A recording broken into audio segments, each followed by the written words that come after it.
I didn't go to the shelter to adopt a cat. I went to say goodbye to one.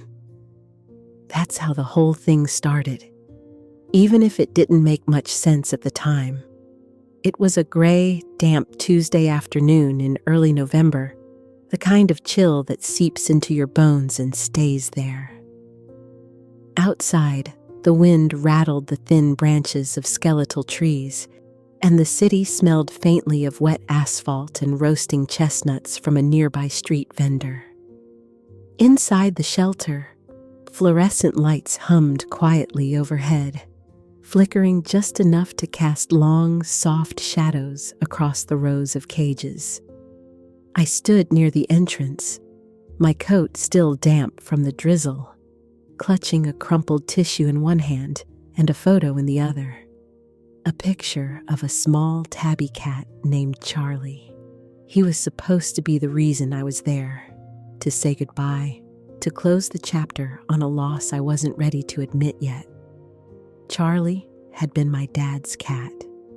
When he passed away 6 weeks earlier, I told myself I would find a new home for Charlie, someone who could love him as fiercely as Dad did. But now, standing in the shelter's waiting room, I realized that might not be possible.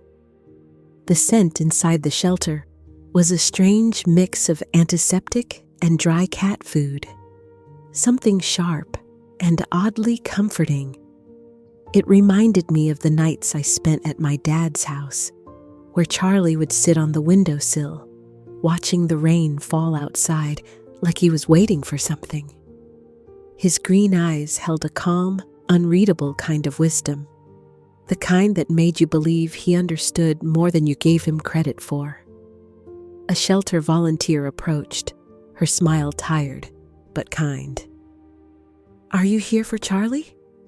she asked softly. I nodded, my throat tight. She led me down a narrow hallway lined with cages. Some cats were curled into tight balls, others prowled restlessly. But Charlie was sitting upright, calm and still, his eyes locking with mine through the bars. There was a faint scar above his right ear, a thin line like a whisper of a past fight or close call. The scar wasn't recent, but it gave him a rugged sort of charm, the kind that only cats who've lived a little bit on the edge seem to carry. He blinked slowly, the way cats do when they trust you, even if you don't fully trust yourself. I reached a hand through the bars, and his nose twitched as he sniffed me. I could feel the faint vibrations of his purring against my palm, a sound so low and steady it seemed to thrum in my chest. I wasn't supposed to feel anything. Not after the loss, not after promising Dad I wouldn't keep Charlie. But something shifted in that quiet moment, a small thread of connection that felt like the start of something neither of us expected. Behind me, the shelter's ticking clock echoed, marking time that felt both endless and too short. Outside, the rain began to fall harder, tapping rhythmically against the windows, as if the world itself was holding its breath. And I realized, maybe this wasn't just about saying goodbye. Maybe this was the beginning. The first night Charlie came home, he slipped through the door with a quiet grace I hadn't expected. He didn't dart or hiss or hide under the couch like a cat unsure of a new place. Instead, he walked deliberately, like he'd been here before. Like this small, dim apartment was somehow already his. It was November, and the wind outside still rattled the old window panes. I'd left a small space heater humming in the living room, and the faint hum mingled with the soft pattering of Charlie's paws on the hardwood floor. His footsteps were light but confident, almost soundless, save for the delicate tap-tap-tap as his claws caught on the grain. I watched him from the kitchen doorway while I fixed a small bowl of food. a mix of wet pate and a sprinkle of crunchy kibble. The smell of the food was rich and slightly fishy, the kind of scent that makes a cat's nose twitch with anticipation. Charlie's eyes were half-lidded as he approached, his nose twitching and whiskers quivering as he examined the bowl before eating. I hadn't realized how quiet the apartment was without Dad in it. The silence seemed to press against the walls, thick and unwelcome, like a weight that refused to lift. Charlie's presence felt like a balm, even if I didn't want to admit it yet. After eating, Charlie climbed up onto the windowsill, curling into a tight ball with his tail tucked neatly around his face. I sat down on the floor a few feet away, watching him, the familiar rhythm of his breathing calming me more than any medicine ever could. As the night deepened, I found myself talking to him, more than I had expected.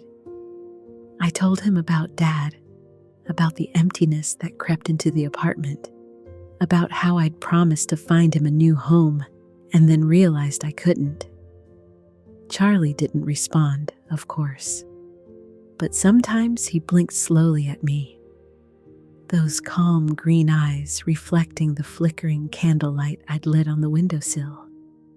It was a quiet kind of communication, but it felt honest. In the days that followed, a routine settled between us.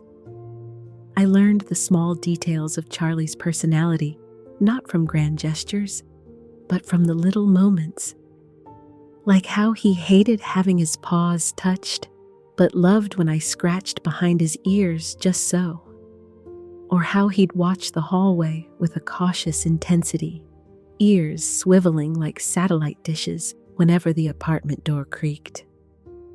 Sometimes he'd dart toward the window at strange hours, his body tense, and stare outside as if he saw something no one else could. Most cats I'd known were aloof or indifferent, but Charlie was different.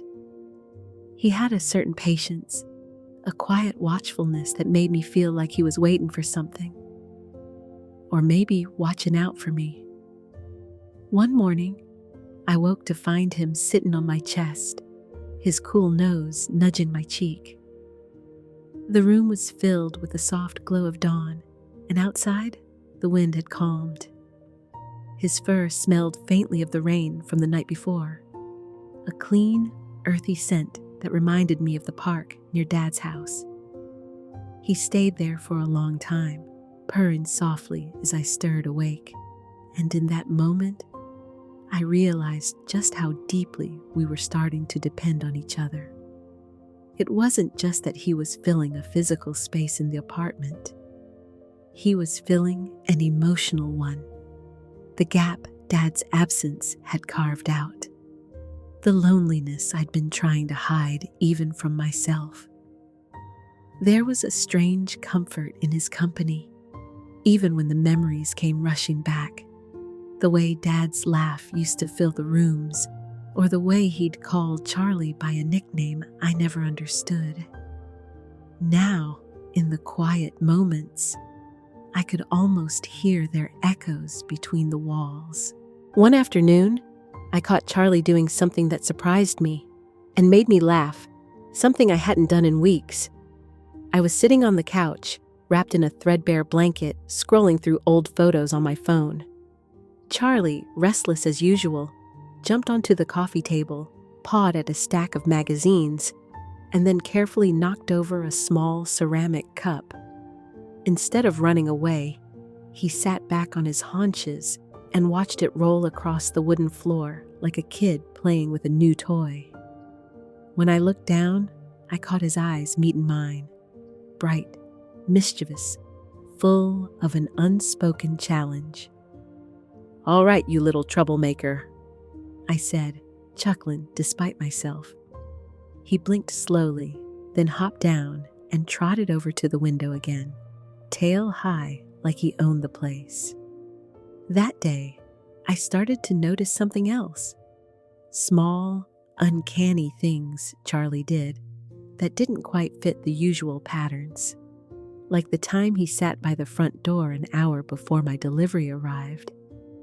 The UPS truck always came around noon, but Charlie would be there at 11:15, staring out with such intensity, I half wondered if he was tracking the driver's route through some secret cat GPS, or how he'd disappear for long stretches and then return with a sense of urgency, rubbing against my legs and meowing in a way that seemed almost warning. At first, I brushed it off.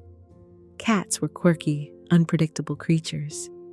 Maybe Charlie was just a particularly observant cat, but it felt like more.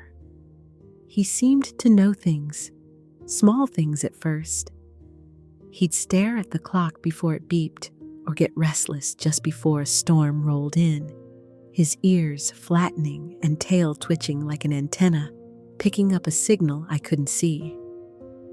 I started joking about it to my friends, saying, "I swear, Charlie can predict the future." They laughed it off, imagining a cat with a crystal ball. But it wasn't a joke to me. It was the only thread I had to hold on to when everything else felt so fragile. One evening, as autumn deepened and the first frost settled on the window panes, I caught Charlie staring at a spot on the living room floor, right where the carpet met the baseboard. I followed his gaze, puzzled. "Nothing there, buddy," I said softly. He didn't blink or move. That night, I dreamed of my dad, not as the man who died, but as the one who'd always believed in little miracles. I woke with a start. The image of Charlie's steady eyes burned into my mind. I realized then that this cat, this quiet, scarred, watchful creature, was becoming something more than a pet. He was becoming a part of my story, my healing, and maybe, just maybe, the keeper of secrets I wasn't ready to face. It started on a cold Thursday evening, just as the sun was dipping behind the city skyline, casting long shadows that stretched across my apartment walls like silent fingers reaching for the light. I was sitting at the kitchen table, nursing a mug of lukewarm coffee, when Charlie began his unusual behavior again. Only this time, it was different, more urgent. Usually, his quiet watchfulness was a comfort, but now it felt like a warning. He crouched low, his body tense like a coiled spring. His green eyes were wide and unblinking, fixed on the front door as if expecting someone or something to appear any second. At first, I thought he was just reacting to the neighborhood sounds, maybe a new noise, a passerby. But the way he was staring, tail flicking sharply, suggested something deeper. Then, without warning, Charlie bolted toward the door, weaving under the dining chairs with the agility of a practiced hunter. His paws skittered against the tile floor, claws clicking softly in rapid succession. I hurried after him, heart thudding with a strange mixture of anxiety and curiosity.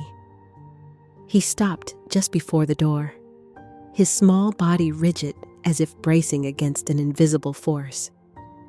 I bent down to reach for the doorknob, but Charlie's low, urgent meow stopped me. He was trying to tell me something. The moment I hesitated, I heard it. A faint, high-pitched wail from the hallway, like a cry for help. I froze, the sound vibrating through the quiet building. For a second, I considered ignoring it.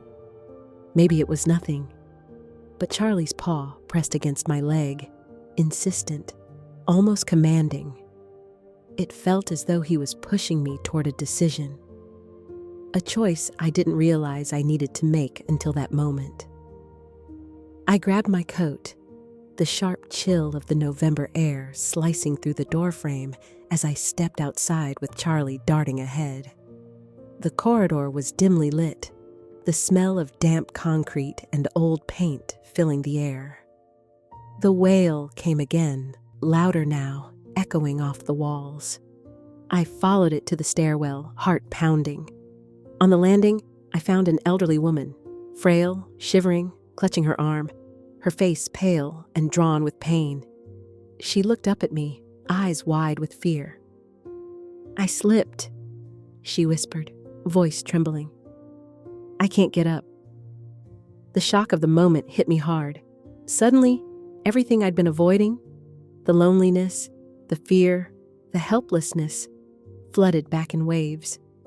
Charlie sat at my feet, his green eyes watching the woman carefully, as if calculating the best course of action.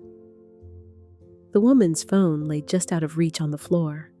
I knelt down, helping her into a seated position against the wall.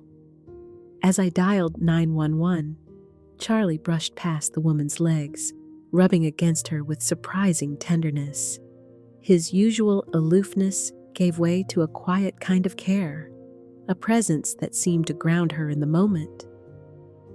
The paramedics arrived quickly, and as they helped the woman into the ambulance, I realized something profound. Charlie hadn't just sensed danger. He had led me here, to a moment where my choice mattered.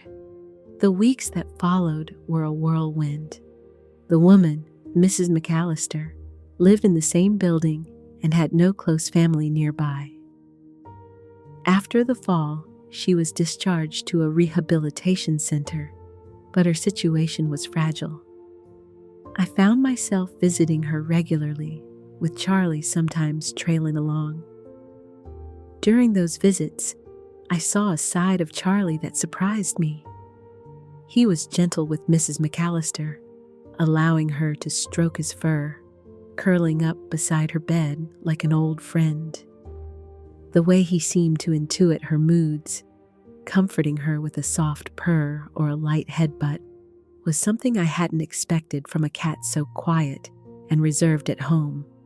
But the real challenge came when I had to face my own fears. Helping Mrs. McAllister made me realize how isolated I'd become, not just physically, but emotionally. I'd been holding on to grief like a shield, avoiding connection, afraid that if I let people in, I'd lose them too. Charlie was breaking down those walls in his quiet, deliberate way. He wasn't just predicting events. He was guiding me toward courage. One evening, as I sat alone in the apartment, Charlie perched on the windowsill, eyes scanning the darkening street below. I felt a sudden weight lift from my chest. The apartment no longer felt empty. Charlie jumped down and settled on my lap, kneading softly with his paws. I stroked his fur, the softness grounding me. It was then I noticed a new scar on his left paw, fresh, raw. My heart clenched. Had he been outside, caught in a fight or accident? I asked him quietly, but of course, he didn't answer. Instead, he nudged my hand with his head, a silent apology or reassurance. That night, I worried. I thought about taking him back to the shelter or to the vet. But the next morning, Charlie was back to his usual self, alert, curious, watching the world with that strange intensity that had become so familiar. And then it happened. The storm came. Dark clouds rolled in with a sudden fury, lightning slicing through the sky like jagged scars. I sat by the window, watching the rain lash against the glass. Charlie curled beside me. Suddenly, the power flickered and went out. The apartment was plunged into darkness, the only light the occasional flash of lightning illuminating the room. I felt a surge of panic, trapped, alone, with no phone signal. Charlie stood up, tail high, and padded toward the door. He scratched gently, then meowed, his voice low but urgent. I opened the door, and he slipped out into the hallway. I followed, flashlight in hand.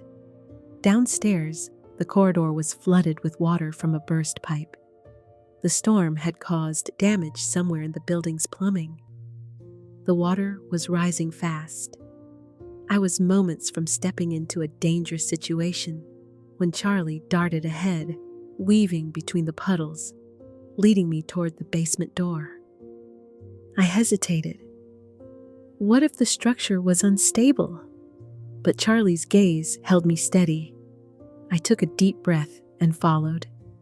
In the basement, I found a small group of neighbors stranded, some elderly, some families with children, trapped by the flooding.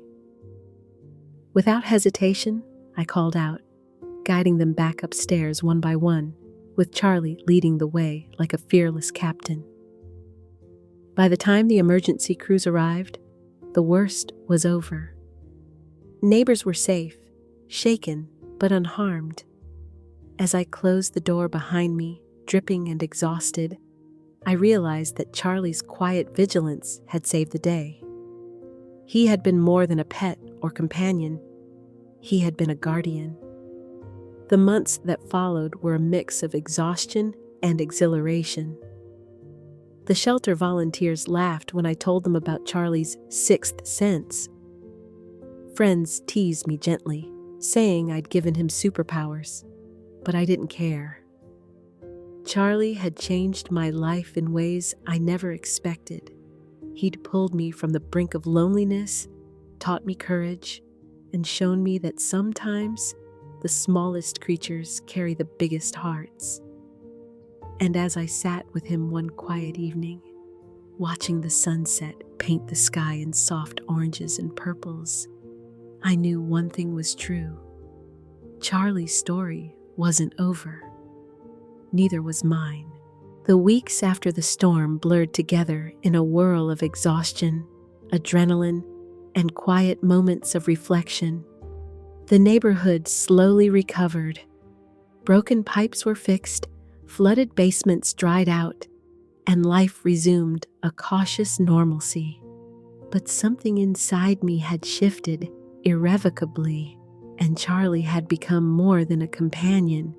He was the steady pulse that kept me moving forward. That evening, the apartment felt different.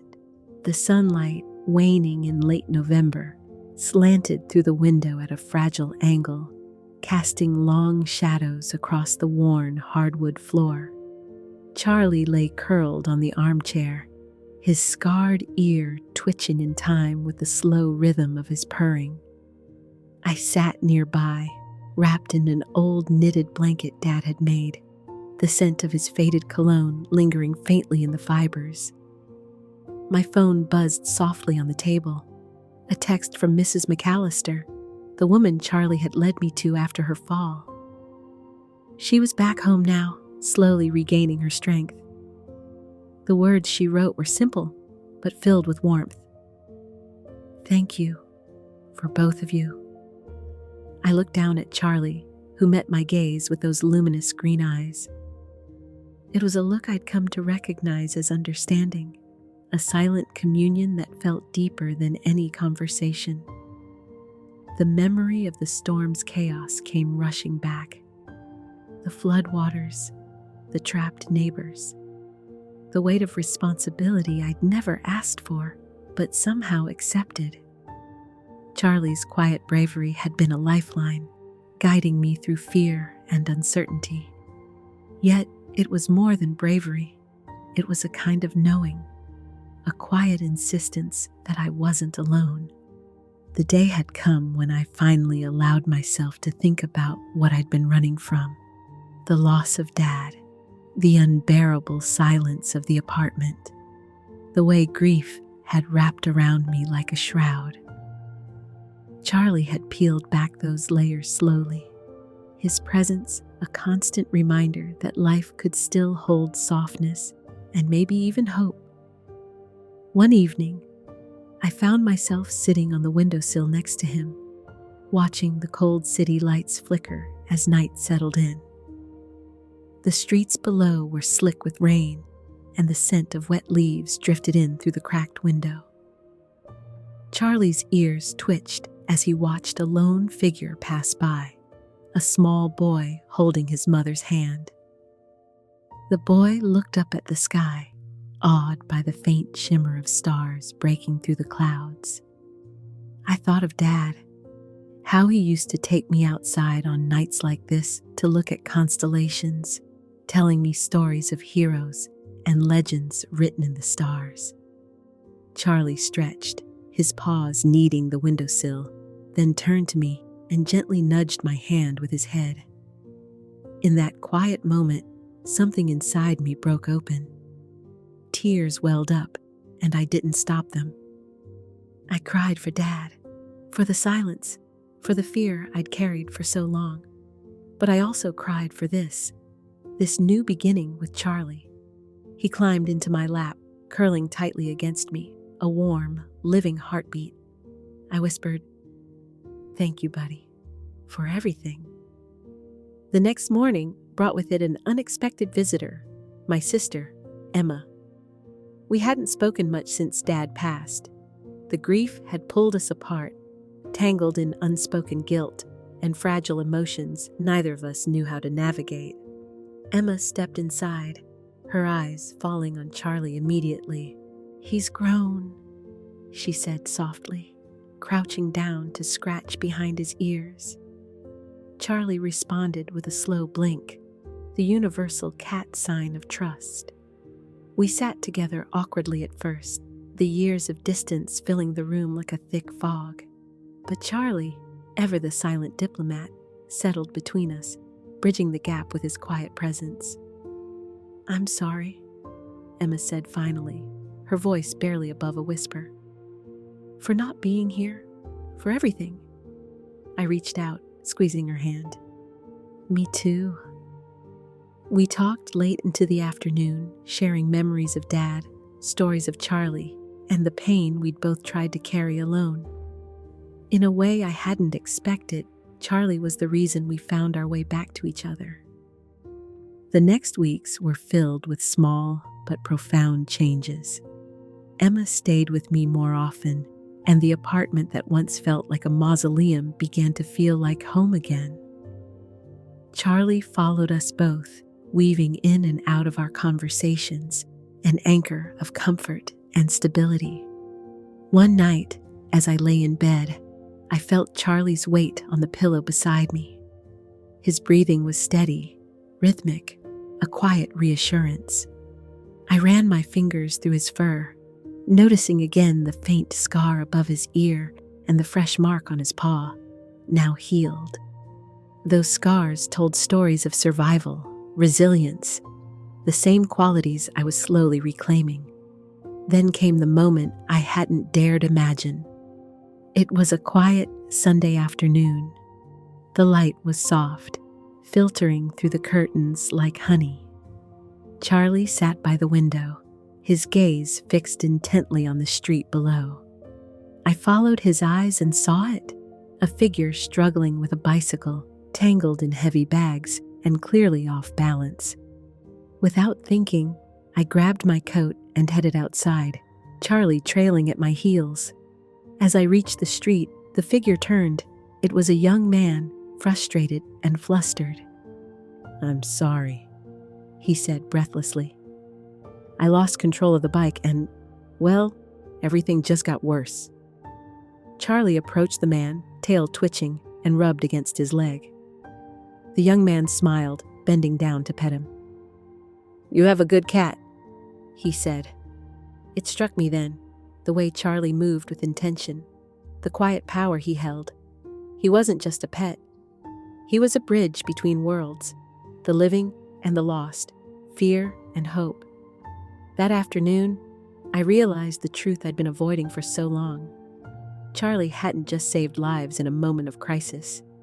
He'd saved mine, every day, in small, quiet ways. He'd given me permission to grieve, to heal, to connect. And in that realization, I found peace.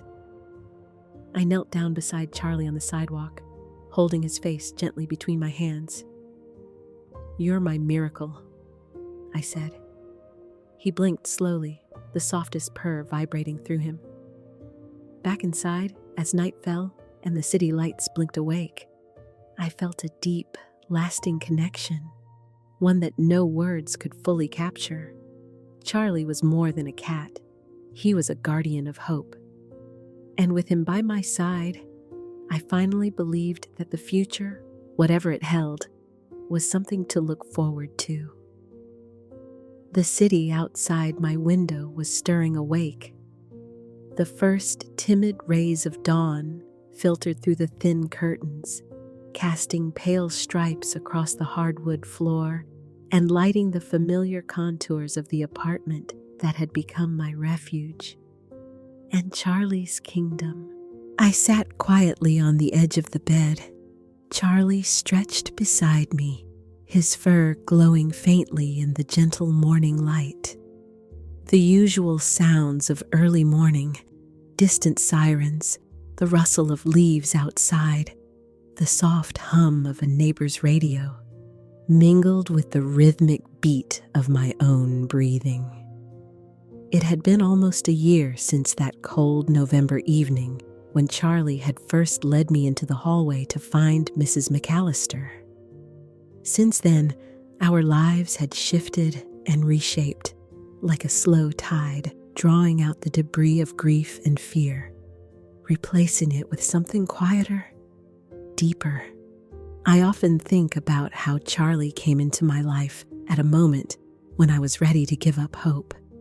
The shelter where I found him was cold and sterile, a place full of shadows and waiting. I'd walked in not to adopt, but to say goodbye to another cat who'd been there too long, a farewell tinged with sorrow. Instead, I left with Charlie, a quiet, scarred cat with eyes like glowing embers who seemed to carry secrets far beyond his years. Those first days were cautious, tentative. Charlie was distant, almost aloof, retreating under the couch or to the darkest corners of the apartment.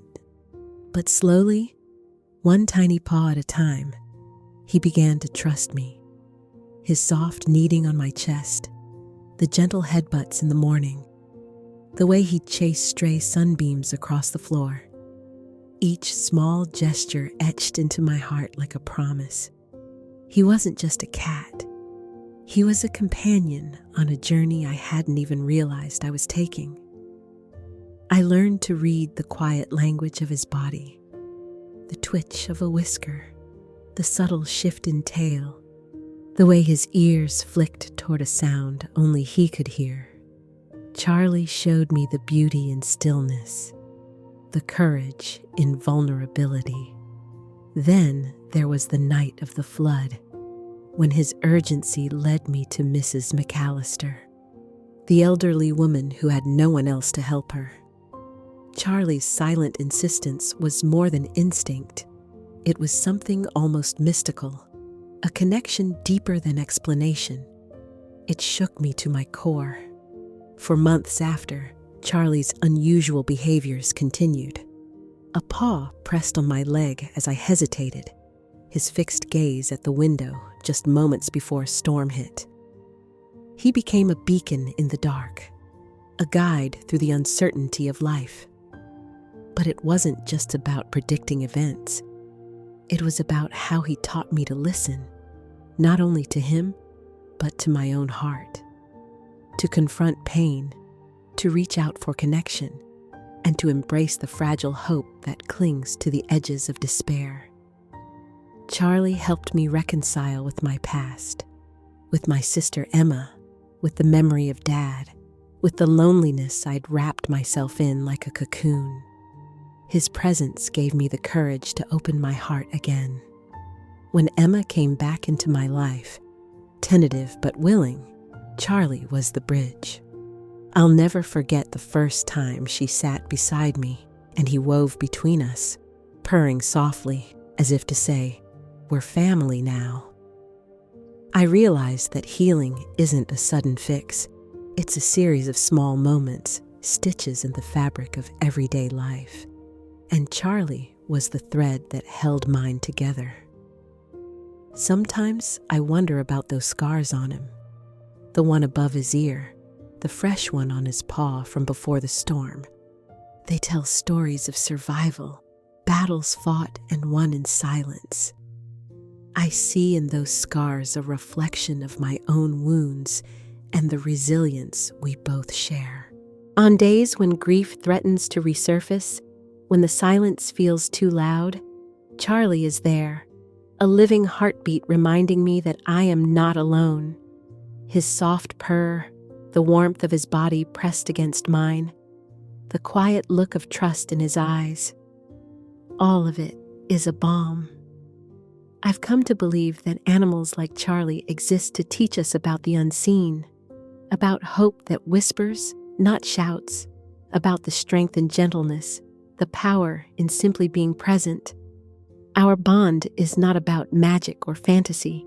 It's about real life, complicated, fragile, and breathtaking in its ordinary miracles. That's the truth I hold on to.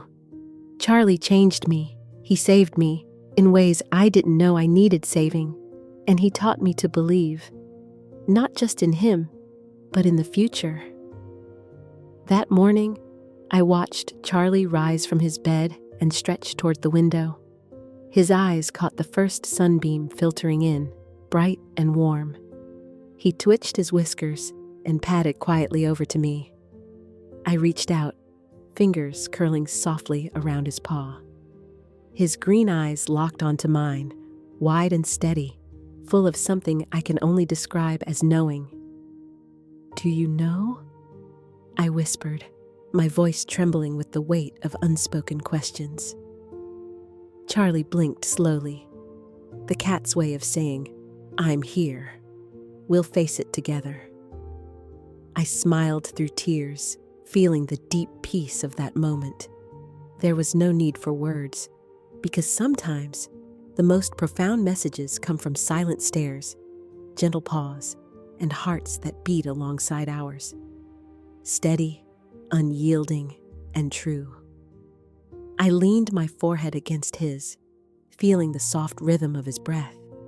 And in that quiet intimacy, I understood something I'd never fully grasped before. Love is not about control or certainty. It's about trust. Trust in each other. Trust in the unknown, and trust that no matter what the future holds, we are never truly alone.